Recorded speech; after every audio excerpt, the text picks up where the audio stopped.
My partner and I really like hiking. Last July, we went on a trip and chose to camp at our favorite spot, just to the west of Shenandoah. It's a quiet place, not many people go there, and the views of Shenandoah and some parts of George Washington National Forest are amazing. The first day and night of our trip were nice and calm, although we didn't sleep very well because it was so humid. The next morning, we decided to go for a hike in a part of Jefferson Forest we hadn't explored before. It's made up of paths for ATVs, those small off-road vehicles, and has about 12 places for camping. There's also a trail that takes you to an old fire tower, which we always wanted to see. It took us about 45 minutes to drive there from our campsite, mostly on small roads. But when we got there, we noticed something strange. The camping spots were almost empty. We didn't camp there the night before because we'd heard it's usually full, and we knew we couldn't get there early enough. Only 2 spots were taken. One had a collapsed tent and lots of trash around. It seemed like someone had been there for a while, but they were gone when we arrived. In the other spot, there was a young woman, maybe in her late teens, setting up a small backpacking tent. There were 2 vehicles in the parking area, one big truck and a smaller car. We parked and started getting our hiking gear ready, and the woman came over to ask us where the trail started. I told her that we heard the trail split off around 100 yards into one of the ATV tracks, but we weren't completely sure which one. I had a strange feeling about the place, so I kind of wished she'd stay with us to find it. However, she thanked us and headed towards where the trail should be. We started walking and searched a few of the ATV tracks up and down until we found the walking path. At one point, we saw 2 ATVs zoom past us, but besides that, we didn't meet anyone, including the woman we spoke to earlier. It took us about an hour to reach the top of the mountain where the old fire tower stood. It's a rusty metal structure, and you have to climb a narrow set of stairs to reach the top. We stood up, looked around, and took some beautiful pictures. Then, we started walking back down. To be honest, the view was a bit disappointing. About halfway down, everything suddenly stopped. The birds and bugs went quiet, and it was completely silent. It's hard to explain, but it felt like the ancientness of the forest was pressing down on us. I felt trapped, even though we were in an open area. My partner and I glanced at each other and silently decided to hurry out of there. We started running back to the car, but that strange feeling stayed with us. As we were going around one of the sharp turns in the trail, we heard a really strange sound, like metal scraping against metal, mixed with a choir singing badly. And then, we saw something strange. We only saw it for a moment before everything went dark. It's hard to explain, but it seemed really big, even though it didn't take up much space and kept moving strangely.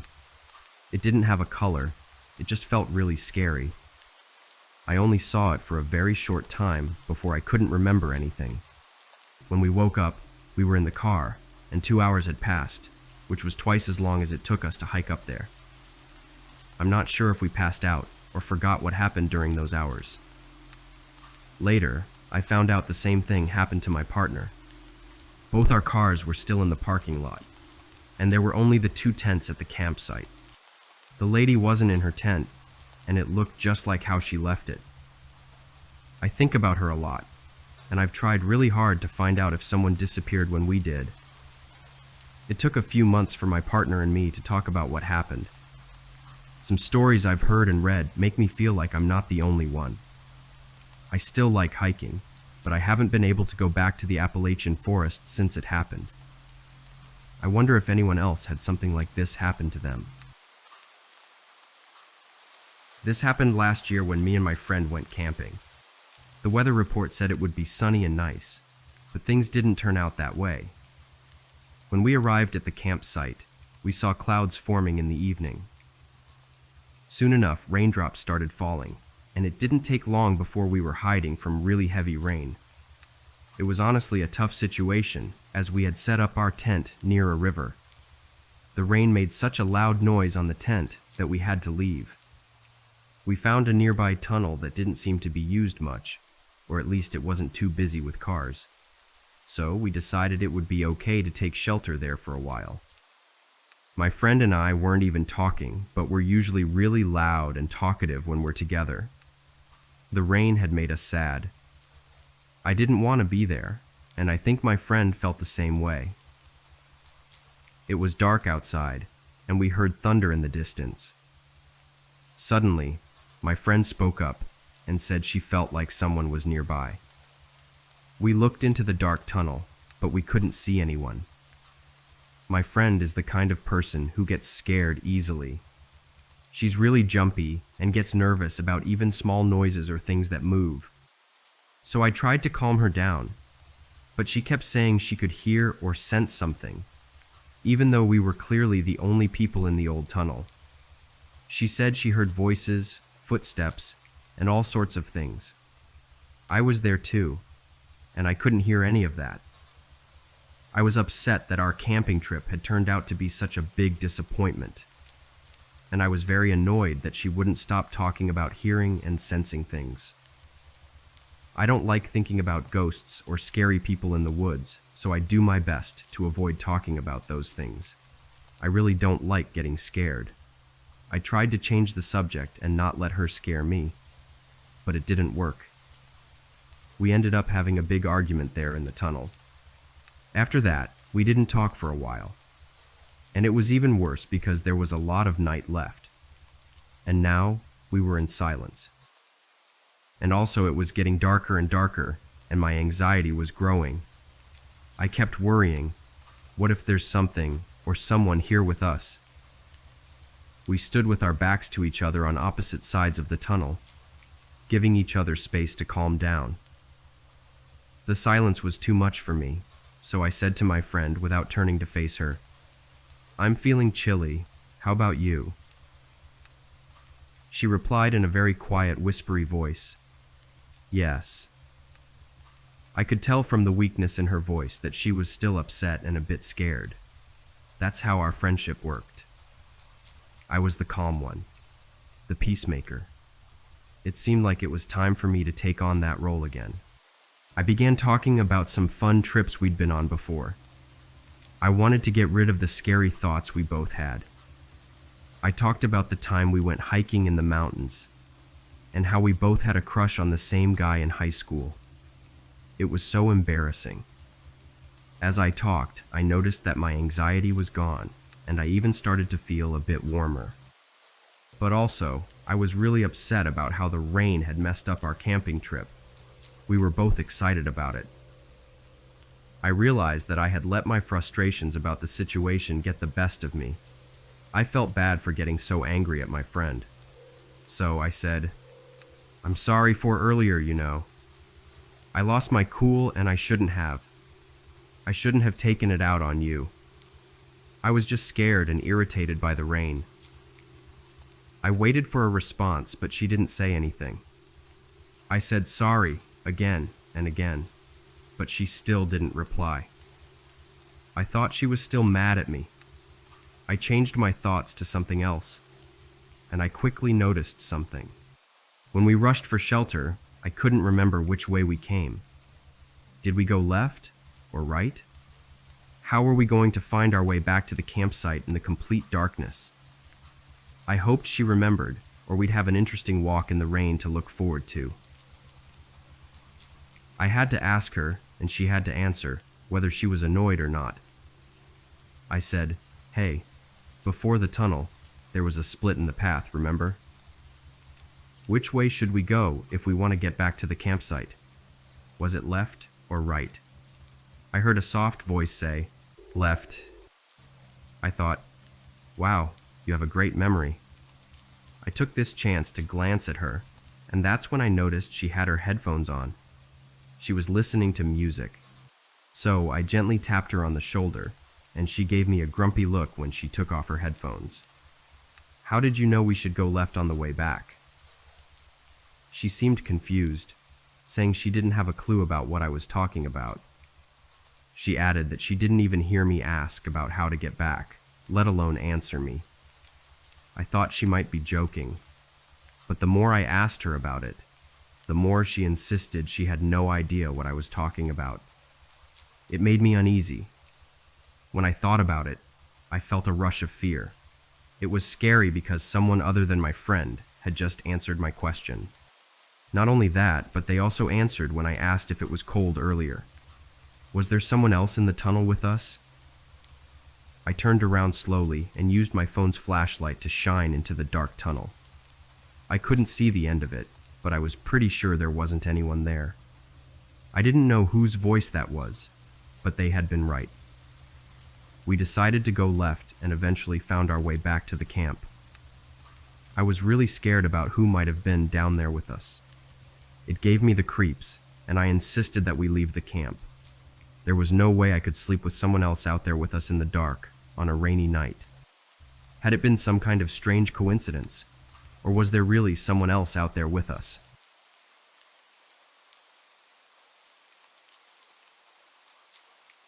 Last week, my mom and I decided to go on a road trip. We were visiting different camping and hiking places along the California coast. This story happened when we were in the Big Sur area. It was getting late in the day, and we were trying to find a place to sleep. I can't remember all the details, but somehow we ended up on this long, twisty mountain road that seemed to go up forever. Finally, at the very top, we found a quiet spot with places to camp and even a bathroom. We didn't see anyone nearby, but since it was almost dark, we thought we could pay the person in charge the next morning. Now, it was dark outside, and we had been sitting by the fire for a few hours. Our campsite was at the very edge of the forest. Suddenly, I heard some noise coming from that direction, so I looked over. Two people were walking towards us, one behind the other, wearing all white clothes that were perfectly clean. The person in front was reaching their arm back as if to hold the other person's hand, but they both kept looking straight ahead. They didn't pay any attention to my mom or me. They walked out of the woods, passed by us, and then disappeared back into the trees. Here's the strange part. Neither of them had any lights. They were walking barefoot, didn't have anything with them, and weren't wearing warm clothes. It was really cold, completely dark, and the ground was rough. When I saw them, it gave me a really unsettling feeling in my stomach and made my heart race. So I asked my mom if she saw what I saw, but she said she didn't. Even though she was looking in the same direction as me, I felt really nervous for the rest of the night and had trouble sleeping. In the morning, my mom found the person in charge of the camp, paid him, and told him about what I had seen. He responded casually, saying, "Oh yeah, those are the night walkers. People see them around here sometimes." When she asked him if he thought they were ghosts or something strange, he replied, "I'm pretty sure they are." We left that place as soon as we could after that.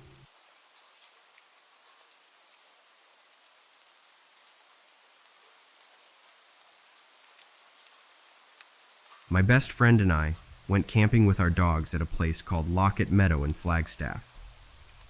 We spent the day hiking and exploring, and in the evening, we had a campfire before going to sleep. During the night, I woke up suddenly and saw a strange figure outside our tent.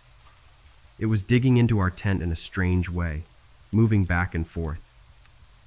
My dog was awake at the bottom of my sleeping bag, not making any noise.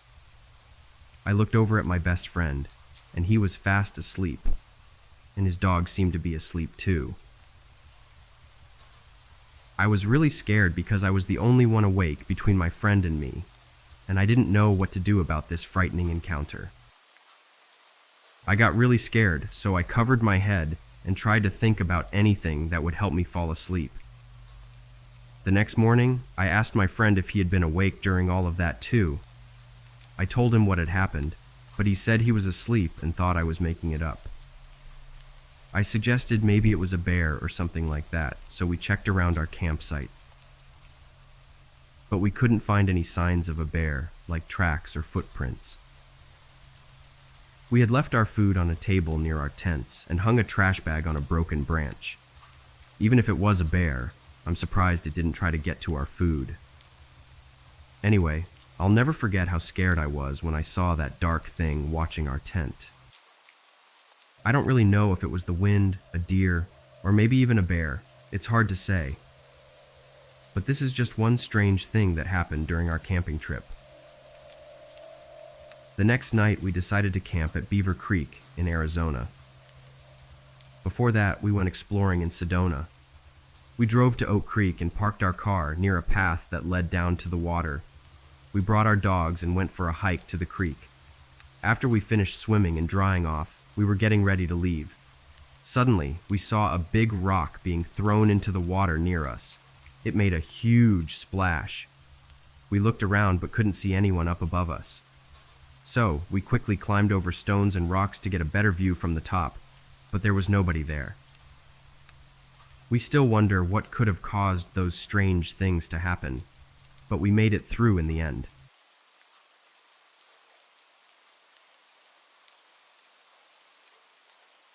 Last year, my friends and I went on a trip to the mountains. We were a group of 10 people, and we used to have a big group of friends in those days. Our plan was to camp deep in the forest up in the mountains. We reached the campsite in good time, set everything up, and had some drinks by the campfire. Then, we went to sleep without any problems. It was a lot of fun. When we woke up early in the morning, most of us had headaches because we drank too much. To our surprise, it started raining much harder than we expected. Some of our friends didn't have the right gear for this kind of weather. So, a group of 5 friends had to leave the mountains and give up on the camping trip.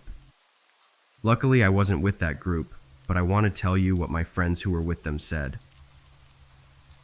They drove down the twisty mountain roads, and some of them felt sick from the car ride. You know, that queasy feeling. There was a girl in the car looking out the window, and she saw something strange. The car was noisy with everyone talking, so she had to speak up to get their attention. She was worried, you see. She told them that she saw a woman standing by the side of the road, not moving at all, like a statue. The woman had her head down. Since it was still early in the morning, it was a bit dark, and after heavy rain, there was a light mist in the mountains, so it's understandable that the others in the car might have missed it. The rain was still falling, not stopping completely. Our friend asked the driver to stop and offer the woman a ride. It didn't seem like a crazy idea because of the bad weather, but the others in the car felt a bit unsure. Eventually, the car pulled up next to the woman, and they had to make a decision. When they got closer to her, they saw that she was all wet from the rain, and they started worrying about her. They slowed down and stopped next to her, but she didn't seem to notice the car at all. Something seemed really wrong. Even though it was raining hard, she didn't move or try to find shelter. She didn't look at the car. She just kept staring at the ground with her head down. The car stopped about a yard away from the woman, and the driver reached to roll down the window, getting ready to offer her a ride, but something made him press the gas pedal and drive away really fast. The tires screeched as they sped off. Everyone in the car started getting scared. Only the driver knew what was going on.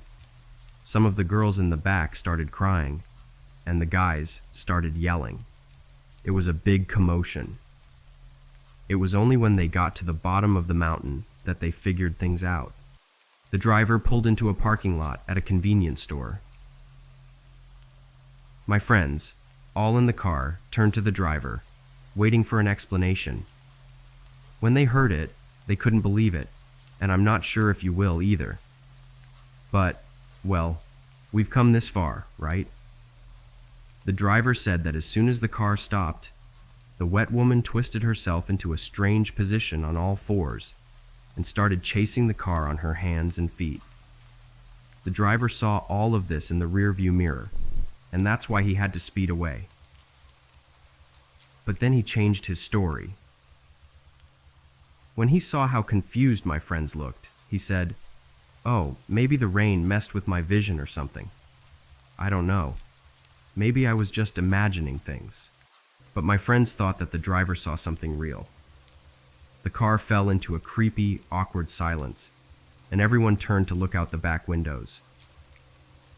I'm not exactly sure what they saw, but I've heard stories from America and other places. Maybe what they saw was something like what they call a skinwalker.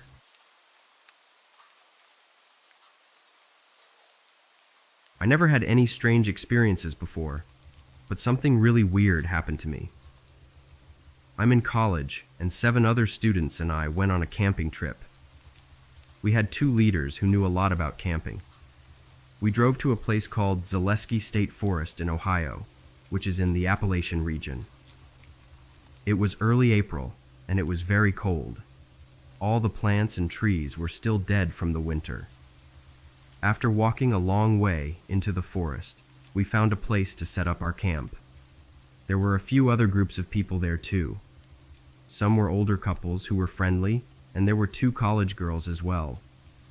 Everyone was camped out pretty far from each other. We chose a spot that was away from everyone else. I always felt like there was something not right about the energy in that place. It felt kind of eerie. Each of us had our own one-person tents, and we camped close together in this spot.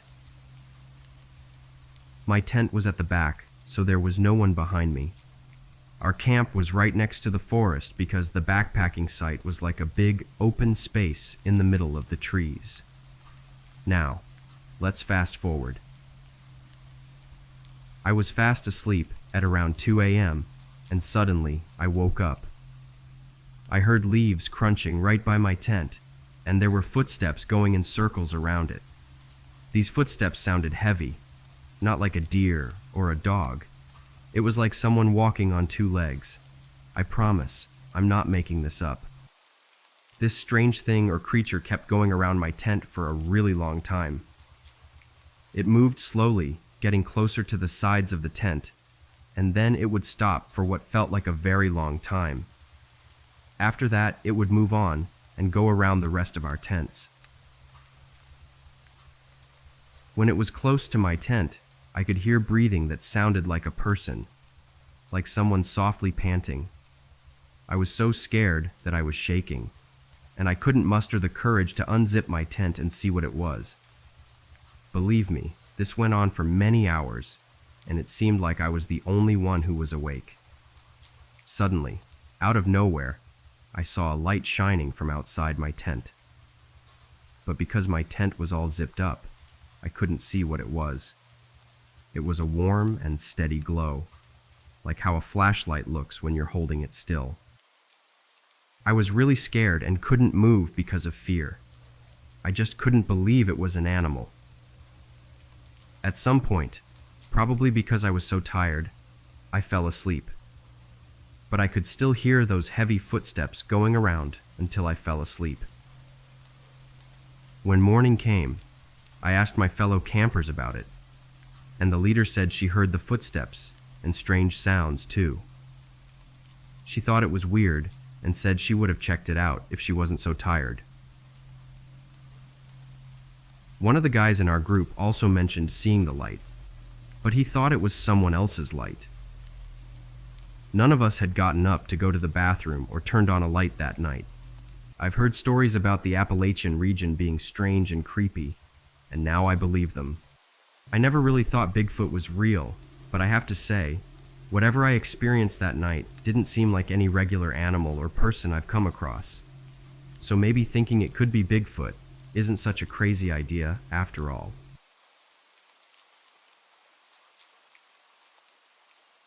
I took my boyfriend, who doesn't usually believe in strange things, on our first camping trip to the Mount Adams area because I heard there were some weird UFO sightings there. We hadn't been dating for a long time. We saw some strange UFO stuff in different places, things that he couldn't explain. There were lights that appeared out of nowhere, zoomed around, and then disappeared. Sometimes lights appeared and joined together and then disappeared. It felt good to hear him say, "I don't know what that was." A few months later, we went camping with his dad and stepson. They both had a lot of experience working in the Forest Service and Bureau of Land Management. We talked about the places where we had camped, and his stepdad, who doesn't believe in these things, said that he used to work in that area for many years. Without us asking, he said, we were supposed to be up there looking for people stealing things from campsites. We never caught anyone stealing, but we saw a lot of strange things in the sky. When I asked him for more information, he got a little secretive, but he did share a really disturbing story. He told us about big black logging trucks that had no lights and would come in the middle of the night to steal wood. Then, after waiting quietly for more than an hour, really bright lights suddenly showed up behind them, coming from deep within the forest. These lights were so bright that he could see the whole shape of the truck, including the antenna, spotlights, and the shadows of the people inside. This happened in the early 1980s, so we're not talking about modern LED lights here. Then he told us he had never seen anything like it before. All of a sudden the lights went out and everything became very quiet. There was no sound from the truck, no movement in the forest behind them, absolutely nothing. I really care about this guy, but he's not someone who makes up stories or has a wild imagination. That's why this experience was so creepy and easy to believe for me. He had a few more stories that I'd like to learn more about, and personally, I trust what he says. All the seniors went on a camping and rafting trip to Maine. There were only about 90 students in my class. We were divided into cabins, with 4 of us in each cabin. The campsite was really nice. It was by a big lake at the base of a mountain. On the first night, some of the camp staff sat with us around a big campfire. They told us a disturbing story about a ghost that haunted the area. Long ago, this place used to belong to a wealthy family in the early 1900s. The owner's daughter tragically drowned in the river while sneaking around in the dark with her lover.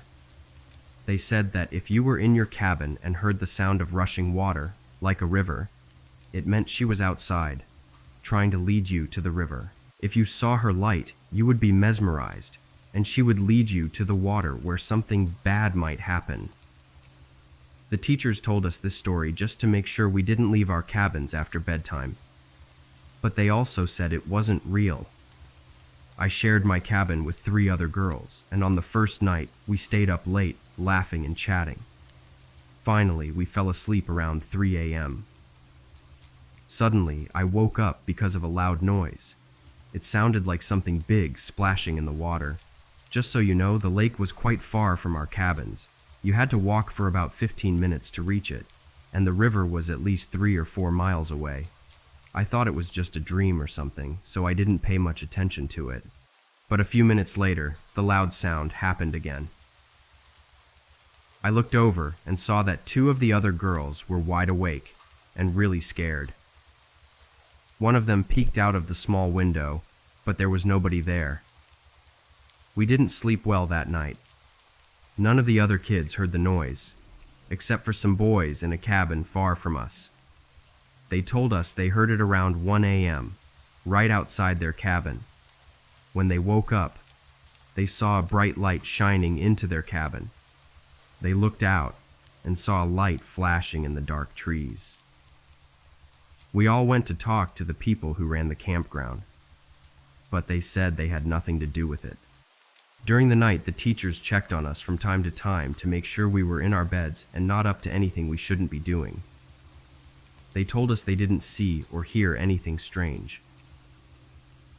We didn't really believe them, and one of the girls in my cabin was so scared that she wanted to go home.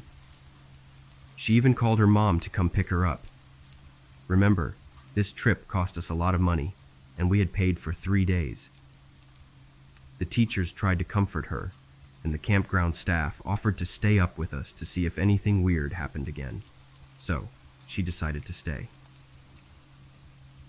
The next night, the teachers watched outside our cabin, while the campground staff kept an eye on the boys' cabin. All the students were in their cabins, and one teacher kept checking to make sure nobody was out of bed.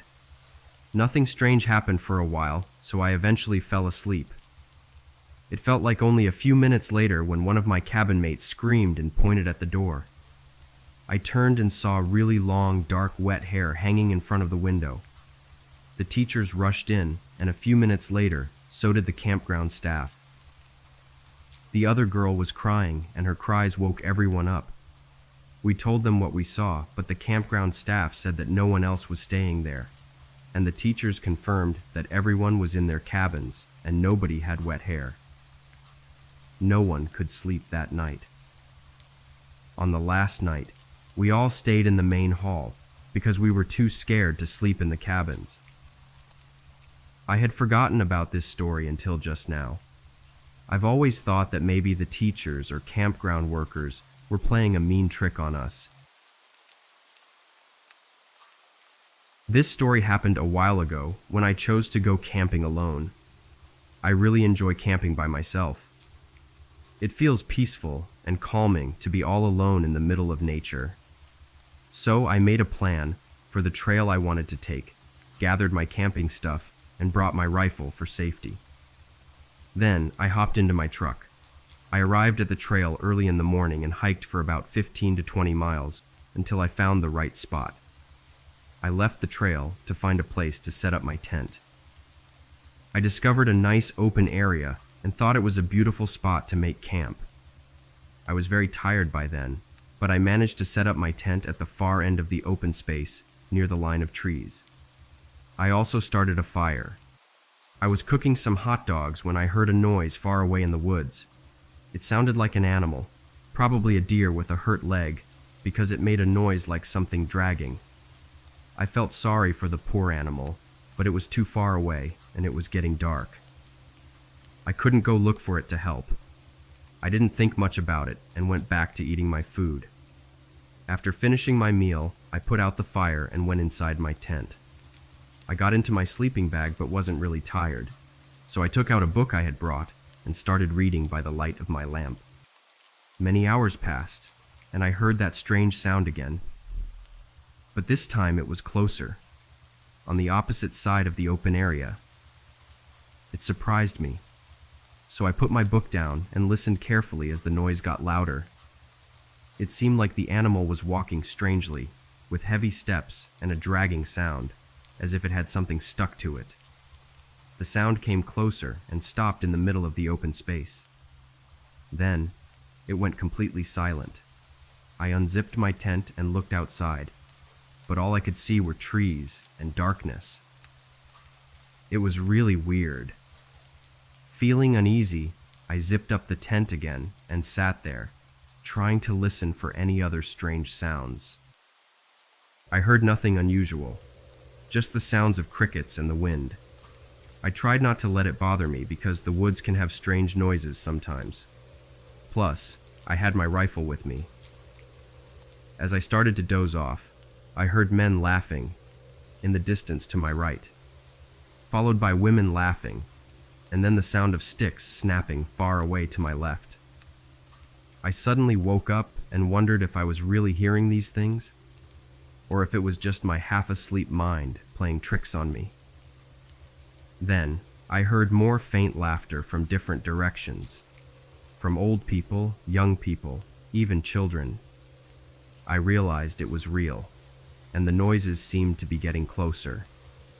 I grabbed my rifle, ready to shoot a warning shot into the air if they got too close. Something about the laughter, how deep into the woods I was, the strange noise earlier, and the late hour made me feel like this wasn't just a regular group passing through. I was already quite nervous, and then I noticed that all the night sounds had suddenly gone silent. Even the wind stopped making noise. That was enough for me. I unzipped the tent and fired a shot into the sky. I looked around, examining the line of trees, but I didn't see anything. I listened carefully to the sounds around me, and there was no more laughter. Just the normal sounds of the forest had returned. Feeling a bit more relaxed and thinking that I had scared away whoever was out there, I sat down. In my exhausted state, I eventually fell asleep. I woke up later, feeling really anxious and sweating even though it was still dark outside. I heard two people whispering not far from my tent. I got alert and quickly grabbed my rifle to listen to what they were saying. I couldn't hear much, but I caught something about being lost. So I shouted, "Hey, who's there?" The voices stopped talking. I shouted again, "Are you lost? Who's there?" Suddenly, a big burst of fire, like a flamethrower, shot up from the middle of the open area. It lit up several shapes of people just standing there. I was shocked, so I fired my rifle, making a hole in my tent, and everything went dark. Without checking my surroundings, I jumped out of my tent and ran to the left, trying to get back to the trail. I walked all the way back to my truck, keeping an eye behind me the whole time until the sun came up. I didn't hear anyone following me, and I didn't see anyone or anything on my way out, but I couldn't get rid of the feeling that someone was watching me. After that, I didn't enjoy camping alone anymore, and I left all my gear in the woods that night.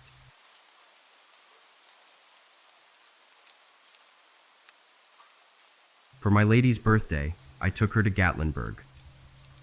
It's a famous touristy town in the Smoky Mountains of Tennessee with a long boardwalk. We spent the first night camping a few miles away in the woods at a popular place called Elkmont Campground. The campground was really nice, with tall green trees that looked like baby redwoods, a clear river with colorful rocks in it, and families with little kids playing around. It was a great experience. But when we got there, we realized we didn't have any tent stakes to keep our tent in place.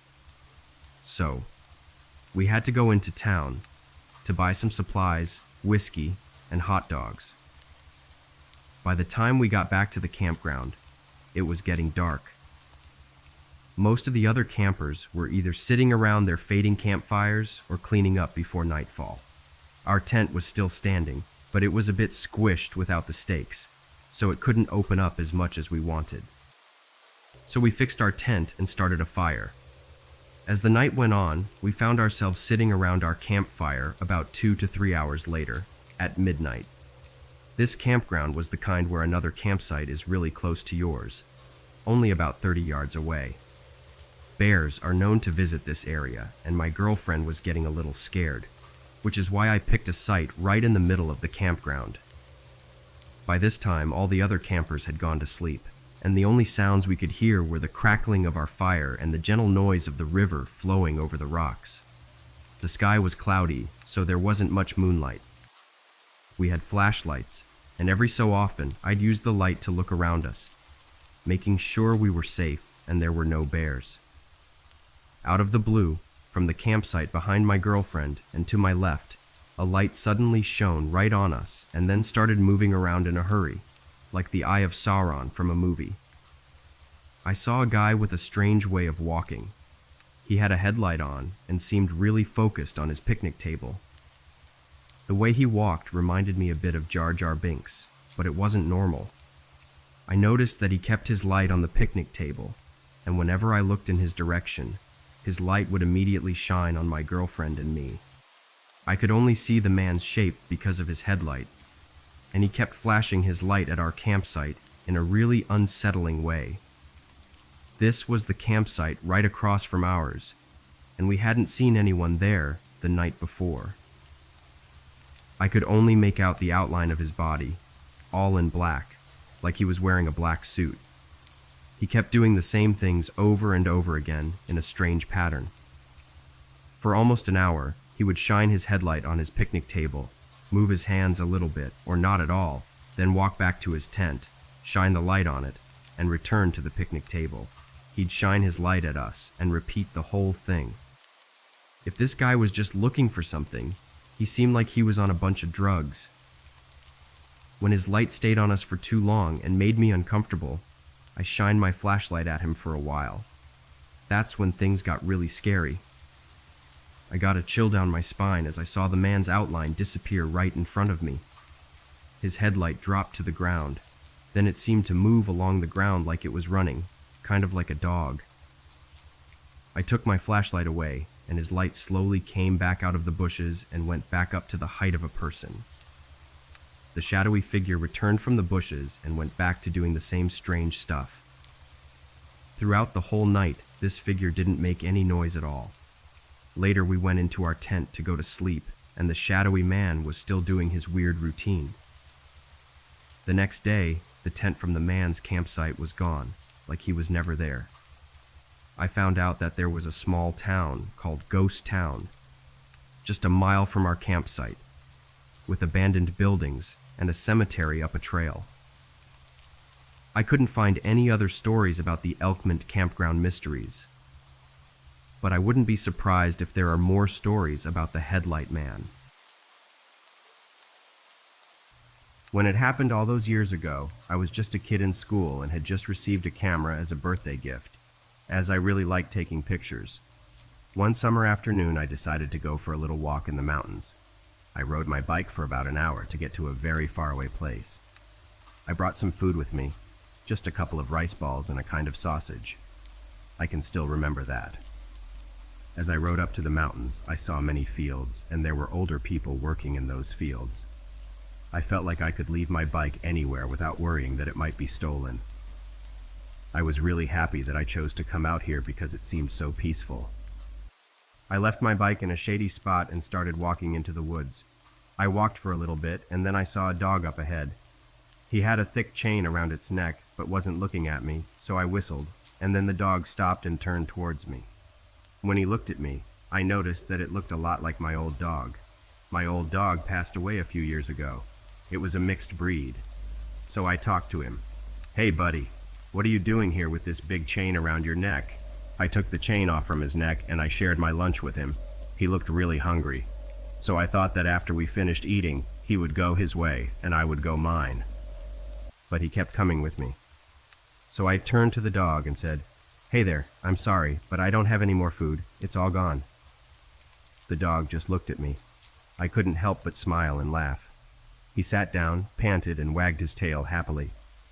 I gave him a friendly pat on the head and started to walk away, but once again the dog followed me. I thought to myself, you know what? Maybe this isn't a bad thing. It might be fun to have some company.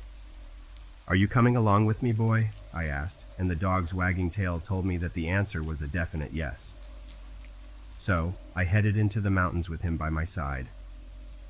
The mountains weren't very large. I figured the whole trip would take about 2 hours in total.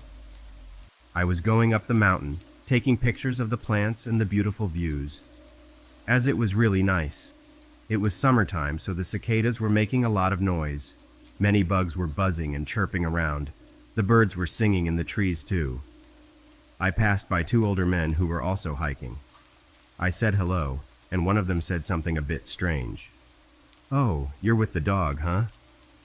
This happened when I was about 70% done with the hike.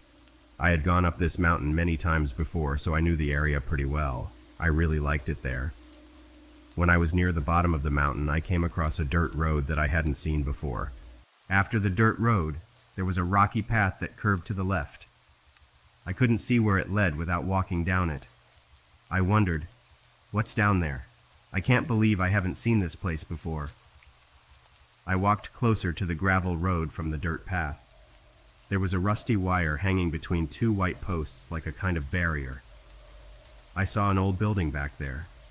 It looked like it had been left alone for a long time. I thought, wow, this could be a great place to take some pictures. So I tried to go under the rusty wire and onto the gravel path, but I stopped when I heard the dog barking loudly behind me.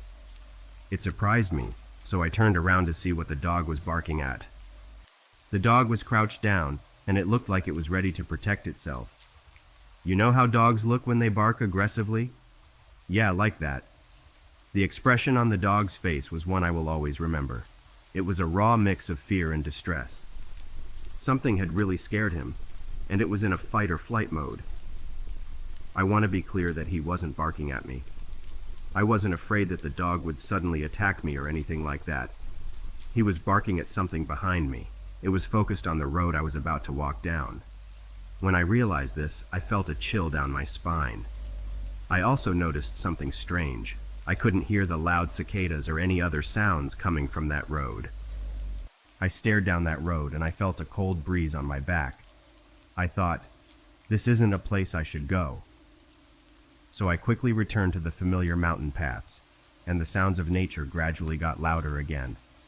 I looked around for my furry friend, but I couldn't find the dog anywhere. He had vanished.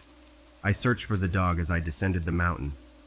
I wanted to say goodbye and maybe even thank the dog because I'm sure that without him, my curiosity might have led me to go past the rusty wire barrier. I wonder, what might have happened if I had done that? Did the dog rescue me from something? I believe the dog did save me from something. I searched the mountain area for about an hour and a half, looking for the dog, but I couldn't find him. I was tired, hungry, and ready to go home by then. So I said goodbye to the dog, even though I couldn't see him, and started my way back. I returned to that mountain area a few more times, but I never found that gravel path or the dog again. It was a strange but nice memory from that summer for me.